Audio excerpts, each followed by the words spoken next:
Oui, Bonsoir. un petit peu dans... Ouais, bonsoir à tout le dans monde, bonsoir retard. à tous ceux qui nous regardent, bonsoir à tous les métanautes, bonsoir aux modérateurs, bonsoir à la régie. Et voilà, et on me dit calmez-vous, c'est parti, il a parfaitement raison, calmez-vous, c'est parti, parce que ça y est, on est en direct.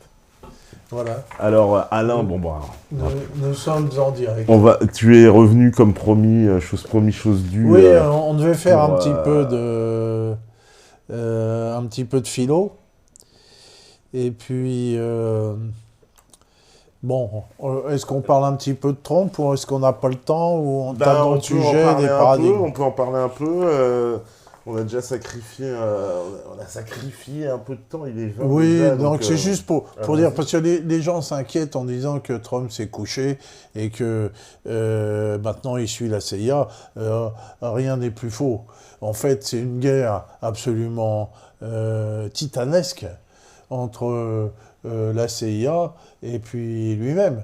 Et en fait, l'intérêt de tout ça, pour nous, c'est que tout le monde se dévoile. On voit que la démocratie, c'est du bidon. On voit que c'est l'État profond qui gère le pays, que le président, finalement, ce n'est qu'une marionnette, ce qu'on savait depuis le coup d'État du 11 septembre, hein, et que cet État profond, au milieu de la CIA, gère l'ensemble des éléments médiatiques, intègre les services d'autres pays, intègre les frères musulmans qui sont un élément important de leur action, notamment dans la création du djihadisme et du terrorisme, hein, intègre évidemment l'État profond israélien et l'Arabie saoudite qui fait aussi partie de cet ensemble et qui file du pognon. Donc au travers de l'élection de Trump qui a dit « moi, je veux réellement faire la guerre au terrorisme », il a dit « moi, je vais faire la guerre à la CIA ». Je ne sais pas s'il en avait conscience, mais faire la guerre aux terroristes, c'est faire la guerre à la CIA. Donc la CIA a déployé tous ses moyens pour le contrer, ses moyens médiatiques, ses gauchias, c'est tout le bazar. La démission de Flynn qui s'est fait piéger avec un coup de fil. Alors ce qu'on dit de la démission de Flynn, moi j'ai eu des infos, mais je ne sais pas si elles sont vraies, c'est que en fait c'est un piège que les informations des coups de téléphone de Flynn avec l'ambassadeur, finalement, il ne déroge en rien à la loi, et qu'en fin de compte, au travers de ça, ils ont pu déceler quelles étaient les têtes de pont des différents médias qui étaient contre Trump, et qui, eux, par contre, ont dévoilé publiquement des informations qui auraient dû rester secrètes, parce que selon la loi, les médias n'ont pas le droit de diffuser des informations de ce type, des informations secrètes. Donc finalement, il y a des journalistes qui risquent d'aller en tôle. Voilà, Alors, donc c'est la guerre. Hier, semble-t-il aussi, il y a eu une grosse opération sur Trump, Oui. avec tous les médias qui reprenaient en boucle un discours de Trump qui était mal traduit. Alors, c'est pas la première fois, parce que... Non, mais il n'était les pas erreurs- mal traduit. Non, mais on se connaît quand je dis mal traduit, c'est Ouais. évidemment ironique, mais c'est pas la première fois, ils nous ont habitués à ça, les mauvaises traductions. Mais elles restent gravées en plus dans l'histoire, et pourtant, on sait, il y a celle d'Ahmadinejad, autrement célèbre, je vais rayer Israël de la carte. Mais il y a eu celle de Poutine aussi, qui nous avait dit oui, une femme ne devrait pas dire ça, alors qu'en fait, c'était pas du tout ce qu'il Alors, avait ce dit, que etc. Trump a dit une parole extrêmement forte, c'est qu'il a dit au meeting de Floride, il a dit que les médias n'étaient pas contre lui, mais contre le peuple américain. Contre le peuple américain, Et donc, il faut bien voir que si les médias états-uniens sont contre le peuple, je veux dire que les nôtres aussi, ils sont contre le peuple, avec tout ce qui nous arrive, avec le système d'indexation, tu vois, de mise à l'index là, du monde. Il y a une guerre qui est enclenchée des médias contre les peuples. Avec l'histoire de Trump, maintenant on voit comment ça fonctionne. Et avant Trump, personne ne parlait de l'État profond. Aujourd'hui, tout le monde parle de l'État profond. C'est-à-dire l'existence d'un État profond antidémocratique aux États-Unis, c'est un fait qui est complètement avéré et complètement utilisé. Donc, au travers de l'élection de Trump, on ne sait pas s'il va y arriver ou pas y arriver. Moi, j'ai parlé avec des amis que j'ai connus qui étaient dans les services du temps où on était assez proches. J'ai conservé des amis très proches qui ont travaillé là-dedans. Eux, ils disent démanteler l'État profond, ça va être très, très, très difficile parce que c'est une organisation clandestine. Et j'ai parlé avec Thierry, il m'a dit, mais on ne connaît pas. Qui y a dans cet État profond? On ne sait pas mettre des noms. Si tu veux, tout ça, c'est clandestin. Parce que les services secrets sont clandestins, par essence même. Ils sont clandestins, les gens qui sont là-dedans, ils ne savent pas leur identité, on ne sait pas, si tu veux.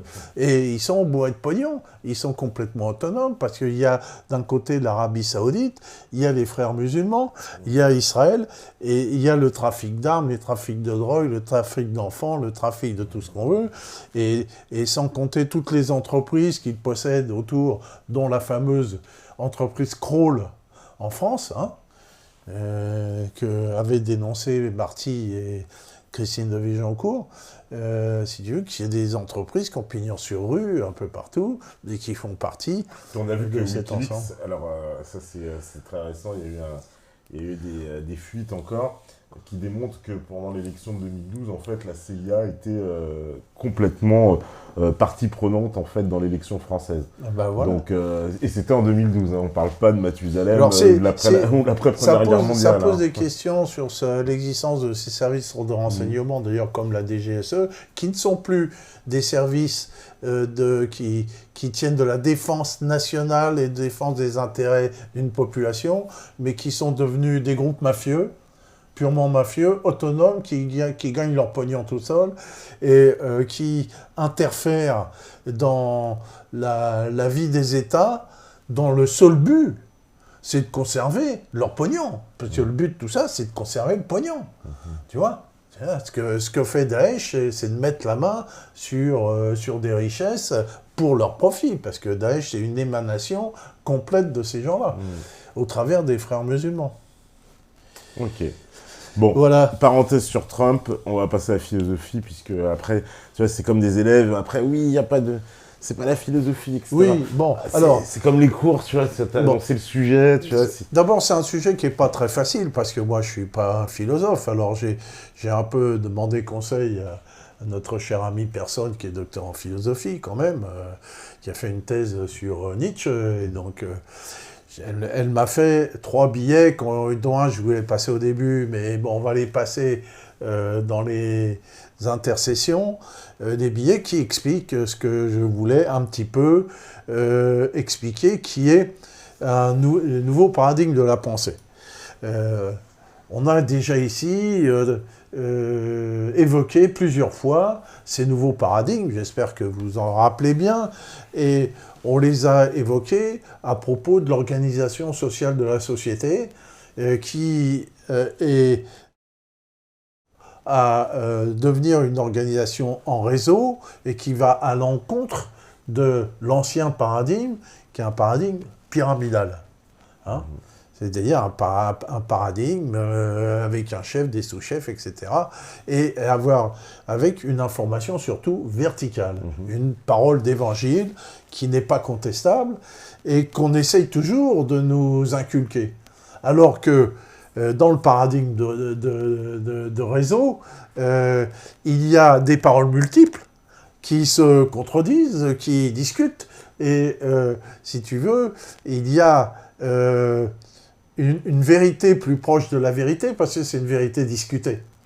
Quand on sort quelque chose sur Facebook, il y en a toujours un qui dit « Ah ouais, mais non, ça c'est un fake, je t'ai montré ça parce que t'as vu, c'est pas bon. » Voilà. Il y a toujours une contestation extrêmement positive qui fait que ce qui ressort de tout ça, c'est beaucoup plus proche de la vérité que la parole d'évangile qui sort du monde et de leur putain d'index de vérité.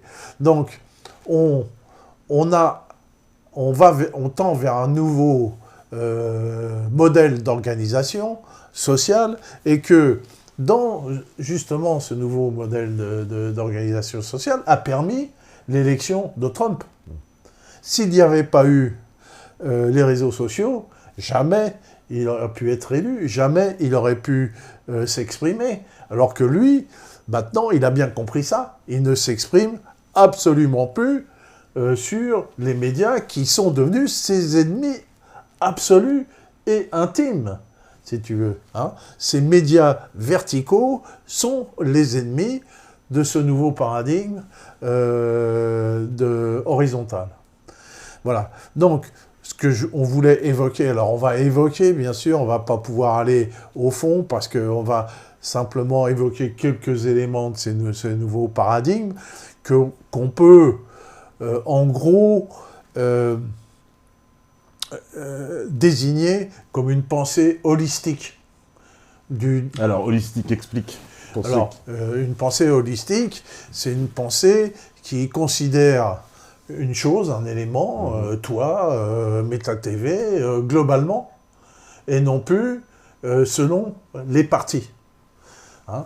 Donc, dans cette pensée, on en revient à la parole ce philosophe grec Aristote, la parole d'Aristote, où le tout est supérieur à la somme des parties. C'est-à-dire un tout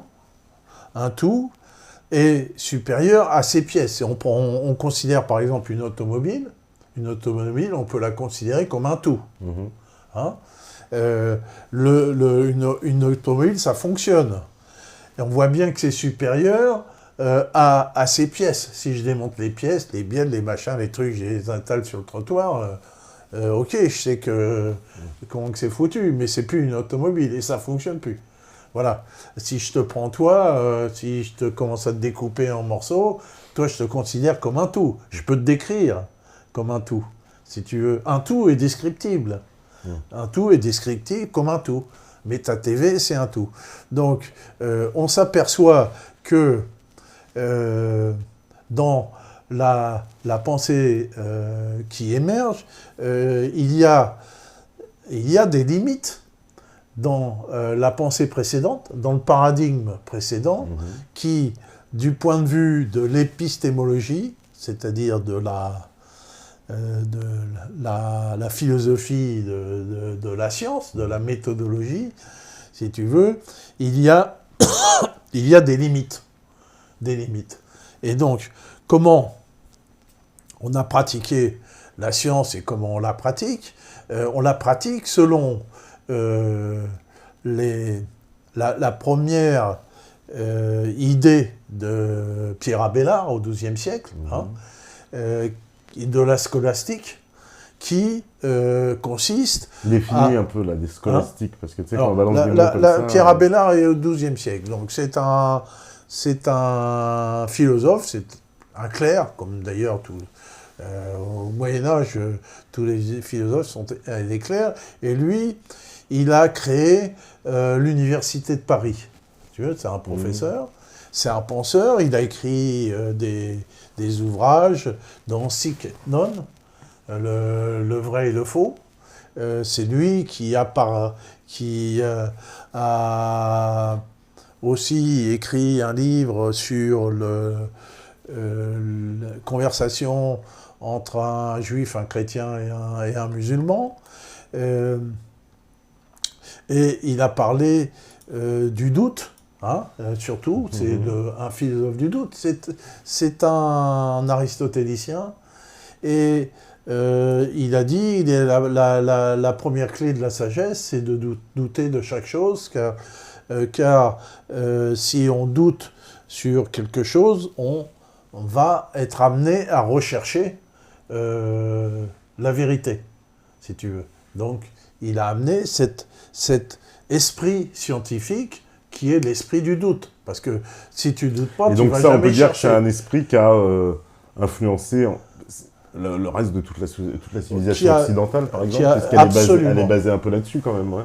Elle est complètement basée là-dessus, et à tel point que, alors il faut voir une filiation, c'est que Descartes, dans son discours de la méthode, Donc on pensait qu'il en était l'auteur absolu, puis finalement, certains se sont aperçus que Descartes avait plagié Abélard.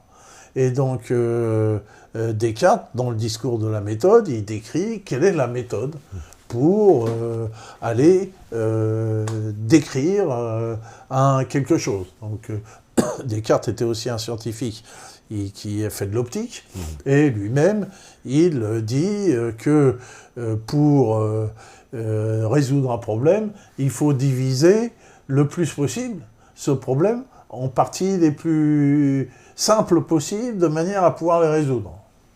Et donc, c'est devenu l'épistémologie réelle qui a permis au XVIIIe siècle, ensuite, un peu à l'explosion des sciences qu'on peut appeler descriptives. Hein. Il y a eu Newton qui a décrit les lois de la gravitation avec la pomme qui reçoit sur la tronche. Il en a fait une équation x égale 1,5 de gamma t2 plus v0t plus x0, c'est-à-dire que la vitesse de la pomme qui tombe s'accélère avec le carré du temps. C'est-à-dire que, tu vois, donc, et tout ça par l'accélération de la pesanteur. Bon, voilà, puis après, il a pu décrire la gravitation des planètes, etc. Ça, on parle de sciences newtoniennes, de sciences descriptives d'un certain élément, et puis derrière, il y a tout un ensemble de scientifiques à la fin du XVIIIe siècle, et surtout au XIXe siècle, un grand nombre, je ne vais pas commencer à citer, mais un très grand nombre, qui ont travaillé sur l'électricité, travaillé sur le magnétisme, les thermodynamiciens qui ont travaillé sur les machines à vapeur, sur les gaz qui se compriment, qui se dilatent, etc., comment ça marche.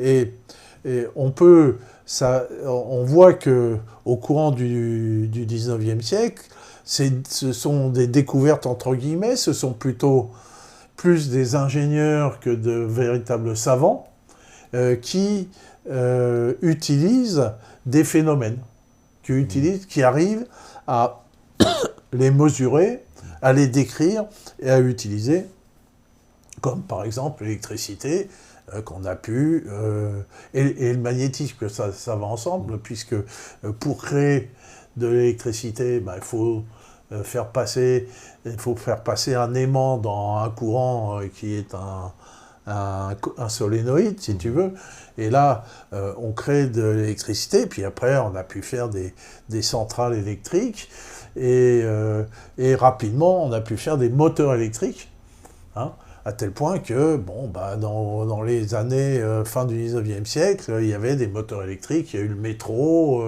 qui marchait, tout ça a été très très vite. On a découvert aussi les ondes électromagnétiques qui existaient, puisque quand il y a un éclair d'orage, il y a une création d'ondes électromagnétiques, mais on a pu les recréer, en recréant des éclairs, et donc on a pu déjà faire des transmissions radio en Morse, et donc la tour Eiffel, sa première fonction a été donc un pylône télégraphique, la TSF, télégraphie sans fil, et après on a pu moduler les courants électriques, et avec ensuite en faisant vibrer un aimant, on a pu reproduire le son. Donc cette science du 19e siècle, entre guillemets, des grands comme Leibniz ou Poincaré ou des gens comme ça, c'est une science descriptive qui découpe et qui nous a amené la technologie. Et la technologie, c'est-à-dire sans ces gens-là, on ne serait pas là. C'est-à-dire tout ce qu'on a là provient des découvertes et des applications du 19e siècle. Mais on n'en a pas déduit une conception du monde. C'est-à-dire qu'on a buté ensuite sur la description de l'univers, comment ça marche, si tu veux. Hein. Et donc, on a expliqué, mais on n'a pas compris. Aujourd'hui, on va essayer de comprendre par un certain nombre d'éléments de la pensée pure, essayer de comprendre comment ça marche, plutôt que d'expliquer. Et donc, l'holistique, c'est justement cette pensée qui va considérer les choses dans leur globalité et qui va essayer de voir, de comprendre comment ça marche. Hein. Voilà en gros. Alors, je ne sais pas si tu as des questions à poser, mais bon. Moi, ce que j'ai envie de poser comme question, c'est que aujourd'hui, donc, on est dans une civilisation qui va vers cette pensée en réseau de plus en plus. Un peu, d'ailleurs, pour reprendre un peu ce qu'on avait évoqué avec moi l'autre fois, qui parlait du stade suprême de la démocratie, le stade d'après, où on serait les propres gardiens de notre servitude. Et moi, ça me fait beaucoup penser, finalement, à ces programmes... Le programme, par exemple, de Benoît Hamon ou certains aspects de Jean-Luc Mélenchon, c'est un peu ce qu'il propose aussi. C'est-à-dire de créer nous-mêmes et de rester dans notre servitude, mais en la réglementant nous-mêmes, quelque part. Et est-ce que la démocratie, elle ne se dirige pas vers ça, de cette société en réseau, une espèce de société complètement démocratique, mais en fait, où on va juste décider les règles collectivement de notre propre servitude D'abord... sans en sortir vraiment. Cette société en réseau, elle est inexorable. Tu ne vas pas la changer. Voilà.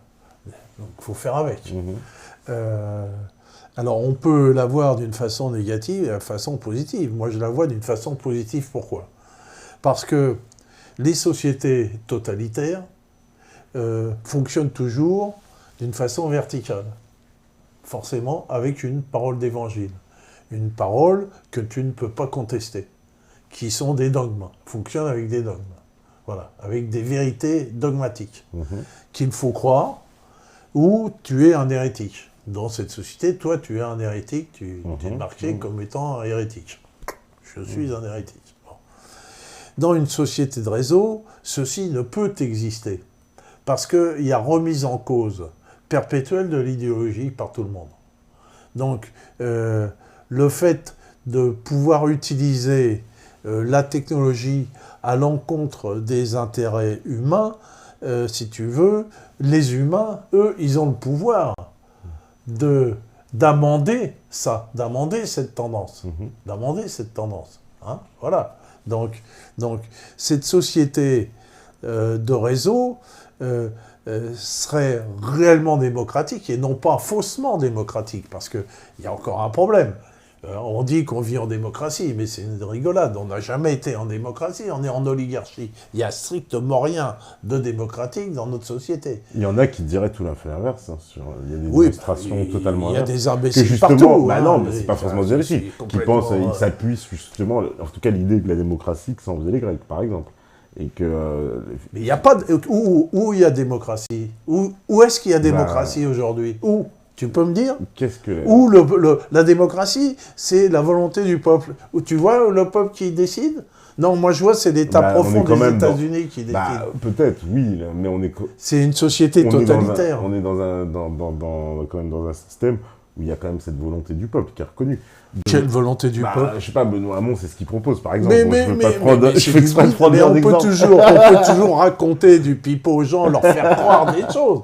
Et on peut toujours leur faire croire des choses. Mais dans la réalité, ça n'existe pas. Tu mets Benoît Hamon, président de la République, ce type-là, d'abord, il n'aurait aucun pouvoir. Parce que le président de la République n'a aucun pouvoir. Pouvoir zéro, il va décider de zéro. Tu vois que même Trump, président des USA, il a déjà du mal à avoir du pouvoir. Alors, imagine la marionnette. Enfin, c'est une plaisanterie. Ouais, vraiment, je suis plié de rire et consterné par une telle parole. On vit dans une oligarchie où il y a une oligarchie, où il y a une poignée de gens qu'on ne connaît pas, qu'on ne connaît pas, et qui dirigent le monde, et qui sont dans l'état profond des États-Unis, et qui envoient leurs décisions vers les politiciens et vers les journalopes, et c'est eux qui décident. Je vois pas où est la démocratie. Il n'y a pas de démocratie. Qui peut dire des inepties pareilles? T'en connais, toi? Ah bah oui, j'en connais plein. Bah ouais. Enfin, c'est pas croyable. Ah bah si, c'est une pensée philosophique, parce Hein? que eux, ils prennent ça d'un point de vue philosophique, donc ils donnent pas les mêmes sens. Pour eux, démocratie, pour eux, la démocratie, ils pourraient t'expliquer que la démocratie, c'est vraiment le système dans lequel on est, quoi. Faut être con. Mais non, ça veut pas dire qu'ils aiment ce système, ou qu'ils Non, veulent mais machin, pour mais, dire ça, faut être stupide, enfin. C'est la stupidité la plus crasse. C'est les gens-là qui sont incapables d'analyser la réalité de notre société, qui est justement le contraire de la démocratie. Alors, ce serait quoi la C'est le démocratie? contraire du Ce contraire. serait quoi, alors, la démocratie? C'est quoi, ce serait... La démocratie, pour qu'il y ait démocratie, il faudrait que le peuple puisse décider réellement. Mais il y a décider comment? C'est-à-dire quoi? Voter les lois directement? C'est ça que je comprends pas. D'abord, la démocratie. C'est quoi la démocratie, elle peut être que directe pour exister. Il y a démocratie quand il y a un référendum et qu'on suit, par exemple, les résultats du référendum. Ouais, ça, on ne peut pas faire des référendums sur tout et sur... Ça sera impossible, ce sera invivable. On ne peut pas faire des référendums sur tout. Tu n'es pas obligé de faire un référendum sur tout, mais il y a un mec que tu as invité qui s'appelle Étienne Chouard qui a proposé de tirer au sort les représentants du peuple. Mais d'accord, mais c'est mieux que d'avoir des politiciens qui sont des marionnettes. Il y a quand même des failles dans ce système de tir au sort, parce que si tu tires au sort n'importe qui... Oui. Et puis en plus... on tire bien au sort les jurés d'assises. D'assises, tout à fait. Mais tirer au sort, pour ma part, moi je pense que ça devrait être lié à un statut. C'est pas n'importe qui, on tire pas des gens au sort comme ça, quoi. Il devrait y avoir un statut référence sur les gens dont on va tirer au sort. Ça peut marcher comme sont tirés au sort les jurés d'assises, si tu veux. Voilà, ça peut. Il y a déjà une expérience qui existe, il y a une pratique. Ouais, mais même ça, ce serait ça qui serait plus démocratique, en fait, c'est ça Parce que j'essaie de comprendre le fondement. Mais écoute, le pire, c'est quand tu as des politiciens professionnels qui ne pensent qu'à se remplir les fouilles. C'est tout. Et qui sont là. Ça, c'est la corruption, mais le système. Mais un politicien est forcément corrompu. Ouais, mais est-ce que la démocratie, elle amène pas la corruption aussi, finalement? Mais il n'y en a pas de démocratie, donc tu sais pas ce que ça va être. Tu sais pas. Ça n'a jamais existé. Ça n'a jamais existé. Ça n'a jamais existé. C'est un système à inventer. Pas. Le pire, c'est le politicien. Mais alors, le pire, c'est le pouvoir des politiciens et de l'oligarchie. Alors, soit la démocratie, c'est une utopie, ou alors, c'est un idéal, c'est quoi? C'est entre l'utopie et l'idéal. Ouais. Mais ça n'a jamais existé. Enfin, est-ce que tu peux me donner... Ah non, c'est pas à moi de te citer. Moi, le peuple a réellement décidé des choses. C'est la question que j'allais te poser. Non, je te retourne la question. Est-ce que, aujourd'hui, par exemple, on peut citer un pays qui s'approche de ce qu'on appelle la démocratie dans son système politique? Vaguement la Suisse, on va dire. Vaguement la Suisse, d'accord. Oui, voilà, avec les votations, oui, on peut dire qu'ils se rapprochent. Voilà, mais c'est tout. Hormis de la Suisse, j'en connais pas, si tu veux. Hein. Il faut voir comment fonctionne le monde. J'ai déjà fait des schémas sur mon blog sur le monstre qui est l'État profond états-unien, qui dirige quasiment le monde, sauf la Russie, la Chine et 5 pays. Est-ce que la démocratie, finalement, c'est pas juste la loi du plus nombreux? La démocratie, c'est... Est-ce qu'on peut pas la résumer plutôt à ça, plutôt qu'on essaie de nous faire croire à la loi du peuple? Mais est-ce que c'est pas la loi du plus nombreux, simplement? Mais c'est pour ça que la loi... si tu veux, la démocratie doit être régulée par la République. Parce que là, il y a République et il y a démocratie, si tu veux. La République, si tu veux, c'est un ensemble de lois. Ce sont des lois, ce sont des règles. Des règles qui régentent l'espace public. L'espace public, c'est-à-dire l'espace qui appartient à tout le monde. Donc, effectivement, il faut qu'il y ait des règles. Il faut qu'il y ait des lois. Sinon, évidemment, c'est du n'importe quoi. Hein, c'est vrai que les gens peuvent changer toujours du tout au tout. Donc il faut une assise, il faut qu'il y ait une constitution, il faut qu'il y ait des lois, parce que l'humain ne peut pas vivre en dehors d'un cadre légal. La liberté des uns s'arrête au fini celle des autres. Je vais faire mon avocat du diable, mais justement, ça veut dire que la loi du plus nombreux s'impose à tout le monde, et donc c'est ça la démocratie. Est-ce que c'est pas juste la loi du plus nombreux? Parce que c'est pour ça que je te dis qu'il faut la réguler par la République. Parce que mais alors ça c'est intéressant, parce que il faut la réguler par la République, ça voudrait dire quoi? Des règles communes. Mais si la République, je dis un truc, la République, telle qu'elle est aujourd'hui par exemple, qui ne s'attache à... C'est pas une république. Ah, bon, c'est pas une république. Mais non, ça n'existe pas. Oui, mais bon, elle y est quand même, alors je suis obligé de la prendre en C'est la République. Oui, d'accord, certes. Appelle-la la République. Peu importe, la structure est la même. Parce que tu me dis, c'est pas la République, ah bah si, je suis désolé. Si demain, il y a une République différente, on va reprendre des règles qui vont, en plus, je pourrais mettre ma main au feu, s'inspirer des règles de la précédente. C'est-à-dire que la République d'aujourd'hui, c'est quoi? C'est l'égalité entre tous les citoyens, etc. Machin, tout ce qui nous est promis par cette République. Mais si dans cette République, par exemple, tu as une communauté qui est plus importante qu'une autre, elle a la loi du point de vue démocratique et la légitimité, parce qu'elle a le nombre. Donc, je suis assez cohérent, puisque c'est le nombre qui va faire la loi. C'est bien ça dans la démocratie. Non. On diffère, mais non, on diffère pas, on digresse pas. Non, c'est important. Parce que ça voudrait dire que la démocratie, moi je dis ça parce que c'est pour montrer du doigt peut-être une contradiction aussi dans le système de démocratie que tout le monde défend, mais puisqu'on est là pour se poser des questions. Je suis d'accord. Est-ce que c'est pas la loi du plus nombreux, simplement? C'est pour ça que je te dis, je te le répète encore une fois. Ouais. La démocratie, ex abrupto, non, je suis d'accord avec toi. C'est pour ça qu'il faut la République. Bon.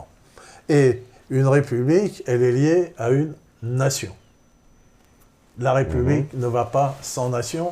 D'ailleurs, c'est dans la Déclaration des droits de l'homme et du citoyen, article 3 de 1789. Alors, c'est quoi la nation? On a déjà parlé. On a parlé, là, on peut on va au fond de quelque chose, parce que tu as lancé quelque chose, et il faut crever l'abcès. Non, mais il faut aller au fond. Allons-y au fond. Et crevons l'abcès. Si tu veux, il y a deux conceptions de la nation, j'ai déjà expliqué ici. Oui, la nation à l'allemand, il y a la nation civique et la nation ethnique. Bon. 1789 a inventé le concept de nation civique. Pourquoi? Parce que à l'époque, si tu veux, la France était un patchwork. On parlait une centaine de langues différentes, si tu veux, et avec des gens qui vivaient très éloignés, qui avaient des mentalités quand même assez différentes entre un Breton, un Parisien, un Germain d'Alsace, etc., etc., etc. Bon. Donc, pour unifier le peuple français, on a conçu la nation. La nation, le terme moderne de nation, qui a été repris par tout le monde, date exactement de cette époque, de l'ABCIS, qui dit la nation, c'est l'ensemble des citoyens constituant l'État. Point à la ligne. Bon. Je ne dis pas que c'est bien, mais au moins, ça a eu le mérite de constituer un ensemble national qui était un patchwork de langues et de civilisations, contrairement aux Allemands. Arrive la fin du XIXe siècle avec la montée des nationalismes.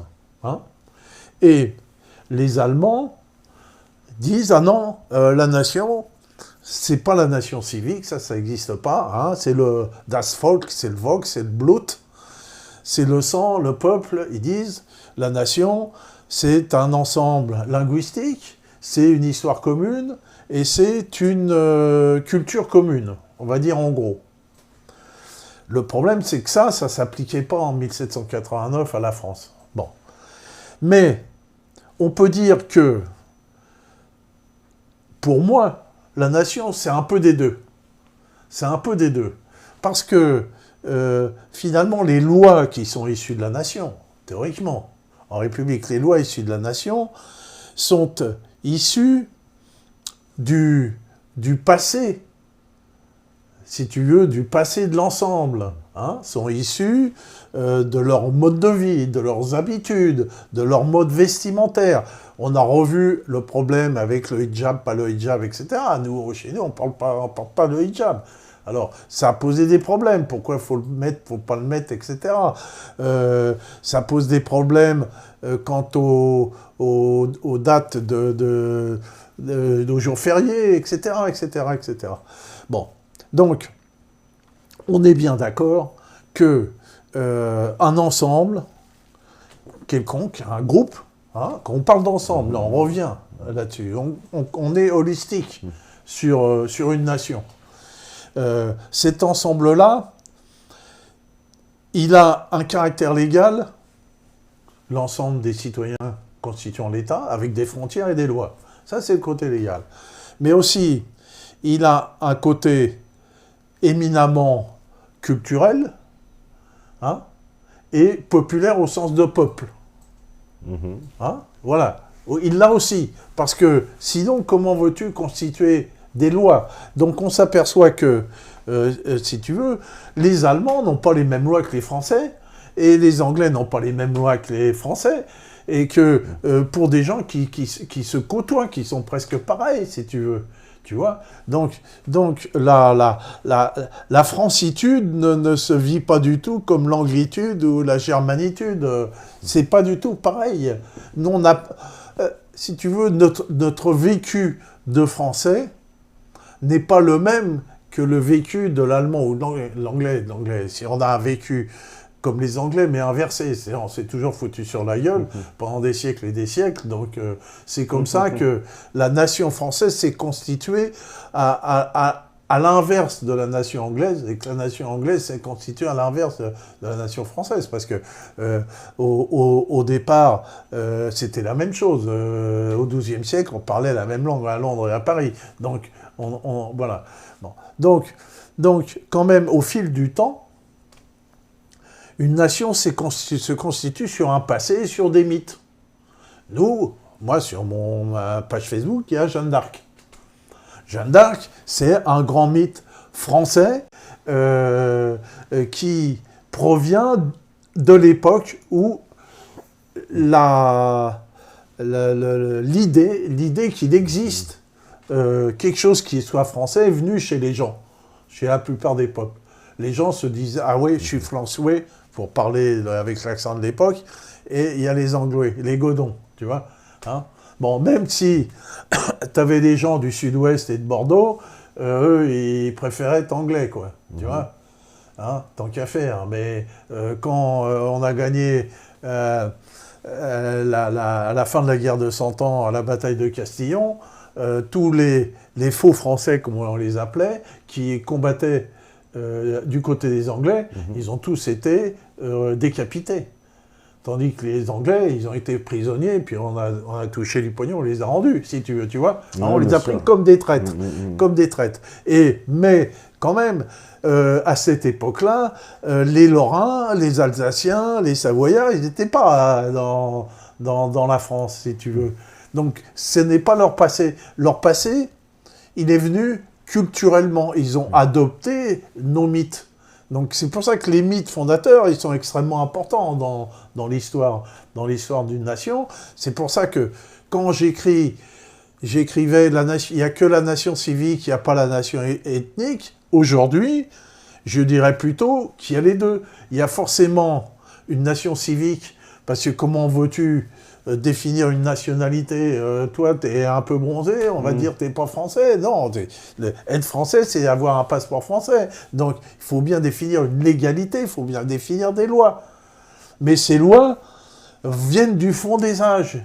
Hein, comme on va dire dans mon exposé sur la philosophie, que l'instant contient tout son passé, l'instant contient tout son passé, c'est-à-dire chaque instant est la résultante du passé depuis le Big Bang, si tu veux même aller chercher plus loin, tu vois. Donc, bien évidemment que les lois qui constituent une république. Parce que c'est ça la république. La démocratie, c'est le pouvoir du plus grand nombre, mais la république, non. La république, c'est des lois. Ce sont des lois. C'est des lois, c'est une constitution. Et parce que tu es bien obligé, au bout d'un moment, de faire un cadre et de ne pas faire n'importe quoi. Et que cette loi, cette constitution, sont issues d'une histoire, si tu veux. Voilà ce que je veux dire. Donc, non, mais est-ce que le but des démocrates, c'est pas justement de faire exploser la République? Ouais, quelque part. Ah ben, des salopards, oui. Est-ce qu'il n'y a pas une contradiction entre démocratie et république? On nous a fait croire que c'est pareil, alors que peut-être c'est antinomique, non? On pourrait les opposer. Donc c'est venu aux États-Unis, hein, puis des démocrates, des républicains, c'est venu de là, hein, si tu veux. Mais les démocrates font flipper. Hein oui, justement, oui, c'est vrai. Là aujourd'hui, les démocrates, c'est les méchants. Bien sûr, parce que en anglais, bizarrement, je trouve que les dénominations, elles correspondent beaucoup mieux. Les démocrates, les républicains, c'est-à-dire ils défendent bien un système républicain et les autres un système démocrate. Et on les appelle aussi, ceux de gauche, les liberals. Les libéraux. Les libéraux. Oui. Alors qu'en France, pas du tout. Libéraux, on dirait que c'est un mec de droite. C'est des conneries. C'est une connerie. Libéral est vraiment un mec de gauche. Moi, je préfère la dénomination. C'est pour ça que j'allais plus juste, ça plus proche de la réalité en anglais. Ouais. Non, ça, en français, on nous trompe sur la marchandise avec libéral et... On nous trompe. On nous trompe avec la marchandise. Voilà, donc j'ai bien expliqué les choses que il faut quand même un cadre, il faut une nation, et que, y compris dans cette société de réseau, la nation, elle a sa place. Tu ne vas pas effacer la nation. Alors, il y en a qui vont dire, oui, on va faire une société de réseau, et il n'y a plus besoin de nation. Oui, mais il n'y a plus de cadre. Oui, à ce moment-là, c'est la mort de tout. Je vais faire mon avocat du diable encore. Moi, je prends les deux systèmes que tu viens de nous décrire. Le système pyramidal, vertical, qui est l'ancien système, et le nouveau système en réseau horizontal. Quand j'observe ces systèmes-là, pour moi, la nation, elle est dans le système complètement vertical, etc. Le principe de nation, le système de nation, alors que le système du mondialisme, comme il est décrit, c'est-à-dire justement le sans frontières, etc., il se glisse parfaitement dans cette société de réseau et cette société horizontale, parce que il n'y a plus de frontières, il n'y a plus de barrières, c'est illimité, ça peut s'étendre à l'infini et ça touche tout le monde, quoi, comme un réseau. Non, la nation, ce sont des lois. Ce sont forcément des lois, et on s'aperçoit que même si tu es en réseau, tu as des lois. Je ne vois pas ce qui empêche. D'ailleurs, dans tout système, quand tu développes un logiciel en C qui est avec des éléments de réseau, il y a des lois. Il y a forcément toujours des règles. D'accord, mais est-ce que le fait, par exemple, regarde... Eux, ils veulent plus de règles. Pourquoi? Parce que c'est une question de pognon qu'ils veulent plus de règles. Ils veulent plus de règles parce qu'ils veulent pouvoir exploiter les gens au maximum. Leur volonté, c'est que les salaires soient minimum et que eux, ils se mettent du pognon plein la fouille. Par contre, qu'est-ce qu'on voit aujourd'hui dans la société de réseau qui émerge? On les dénonce, ces gens-là. Ils n'ont jamais été aussi mal. Est-ce que la société de réseau, de toute façon, elle n'est pas destinée, ou presque programmée par sa structure, à elle aussi redevenir pyramidale, parce que les réseaux constitués en réseau vont former des réseaux donc avec d'autres plus gros, d'autres plus petits. C'est plus une société de réseau. Et on va remettre de la hiérarchie et finalement ça redeviendra pyramidal en réseau, quoi. Il faudrait supprimer les réseaux sociaux pour ça. Tant qu'il y a des réseaux sociaux, tu ne peux pas faire ça. Moi, je suis un très grand admirateur de Facebook. Je dis ça en tendance naturelle. Parce que même dans le réseau, la tendance naturelle, elle est au regroupement. Les gens sur les réseaux sociaux, ils se regroupent par idéologie. C'est-à-dire, tu vas dans un groupe, plus ou moins. je dirais entre guillemets, tous les écolos, ils sont entre écolos, tous les socialos. Justement pas. Alors voilà. C'est bien de parler de ça, parce que c'est une expérience qu'on a en temps réel. Bon, moi j'ai été viré. Bon, pour un mois, je suis viré un mois tous les 4 mois. Mais bon, je m'appelle Abdel Ben Bakri maintenant, parce que je me suis réinscrit de Dubaï avec un identifiant, mon identifiant là-bas. Bon, donc, si je regarde mes amis, et tu peux regarder, j'ai 5000 amis, mais au mieux, le meilleur partage avec un autre, c'est 1000 amis, avec celui qui est le plus proche de moi. Mais si je regarde le nombre d'amis partagés par les autres, c'est quoi? C'est 40, 50, 500. Donc tu vois que la plupart des gens appartiennent à un groupe, et appartiennent à de multiples groupes, quoi. Des groupes multiples. Et que tu vois... Ouais, mais ça tourne autour d'un milieu, quand même. Il y a quand même un dénominateur commun, quand même. Parce que je suis sûr que celui qui, tu me dis, il va te suivre, mais je suis sûr qu'il va aller dans le groupe, je dis une connerie, il y a des gens sur un autre site indépendant, mais ça se ressemble quand même, etc., etc., quoi. Oui, il y a des gens qui ont tendance à virer ceux avec qui ils sont pas d'accord. Tout à fait. Il faut pas faire ça. C'est la grande tendance, même. Il faut pas faire ça. Moi, je ne fais pas ça. Parce que là, vous allez tuer tout l'intérêt de la chose. Parce que, en fait, il faut garder les gens qui puissent... Moi, je les garde comme une richesse, les gens qui me contestent. Tu vois, moi, chez moi, j'ai des gens qui soutiennent Mélenchon, qui soutiennent tout Léon, le roi Léon. Macron, Fillon, Hamon... Macron, peut-être pas, parce que je les vire. Tu vois, toi, tu fais de la discrimination. Les Macron, je les vire. Mais les Mélenchon, je les garde. Les mecs de gauche, je les garde. Voilà, donc j'ai des gens qui soutiennent. J'ai beaucoup de filles, moi, dans mon groupe. Hein, voilà. Voilà, bon, c'est comme ça. La plupart des gens, c'est Asselineau. Alors, ils sont un peu lourds derrière, les Asselineau. Les Upériens. C'est un peu lourd derrière. Mais bon... c'est les New Jack Upériens, parce qu'ils viennent d'arriver, alors ils bombardent de trucs. Upper, mais les mecs, on connaît, c'est pas la peine. Voilà, ils ont tendance à un peu bombarder. Mais bon, moi, j'adore ça, Facebook. J'adore ça parce que c'est fabuleux, franchement. C'est fabuleux parce que c'est vraiment l'échange perpétuel. Et les autres, ils sont fous. Ils ont créé les Verges pour se faire battre. Ils ont créé ce truc-là, puis ils vont en crever de Facebook. Ouais, mais ça leur sert, parce que bon, ça a bien servi dans les révolutions orange. Ça leur a plus ou moins servi, mais maintenant, ça les dessert. Ça les a servis au départ, parce qu'ils ont cru comme ça pouvoir diffuser des révolutions colorées. Tiens, mais là, mes fesses, ça ne marche plus. Le Brexit, tac, quand Fillon a battu Juppé, c'est pareil. Trump sans les réseaux sociaux, il ne serait pas passé, tu vois. Hein, et donc, tu vois bien la haine de ces médias. Ah oui, sur les réseaux sociaux, ils n'aiment pas. Oui, putain, c'est la haine. Ils aiment pas. Là encore, à partir du 27 on a l'impression qu'ils disent que c'est l'extrême droite qui contrôle Facebook. Parce que sur les écoutes, ils disent c'est les réseaux sociaux. Enfin, bon, il y a Marine Le Pen cachée derrière Google pour contrôler les comptes des gens. Oui, non, mais derrière Marine Le Pen, t'as Poutine avec ses... Ah oui, c'est ça. C'est Poutine. Et ouais, c'est Poutine qui contrôle Google et Facebook. C'est Poutine. Et puis nous aussi, on cause, c'est Poutine qui est derrière. Ils nous disent ce qu'il faut qu'on dise. Salut Vlad. Non, mais ils sont forts quand même parce qu'ils osent nous traiter de complotistes quand même. Et moi, quand je regarde les médias qui nous disent machin, par exemple, dès qu'il se passe un truc, on me dit oui, c'est un tel qui est derrière. Alors, mais il n'y a aucune preuve, il n'y a rien. Voilà, on te sort. En plus, avec le réseau, il y a de moins en moins de possibilités pour qui que ce soit derrière. En fait. C'est les réactions des gens, c'est tout. Moi, on me dit, ce que tu dis, tu répètes ce que dit Thierry Messant. Mais Thierry Messant, je lui parle une fois tous les 2 mois. On échange des points de vue. Et Thierry Messant, il m'écoute autant que moi je l'écoute. On échange des points de vue avec Thierry Messant. Lui, c'est un journaliste. Il sait plus de choses que moi parce que vivant là au milieu à Damas, il a beaucoup d'infos que je n'ai pas. Mais moi, je reproduis absolument pas ce que dit Thierry Messant. J'ai dit tout à fait autre chose. Donc là, donc on a compris ce nouveau paradigme et que dans ce nouveau paradigme, eh bien, on a une conception du monde différente, comme je l'ai dit, la pensée dite holistique. Alors, on va faire une pause et on va revenir après. On va peut-être... Je crois que la régie, je l'ai surpris. Non, c'est bon, c'est parfait.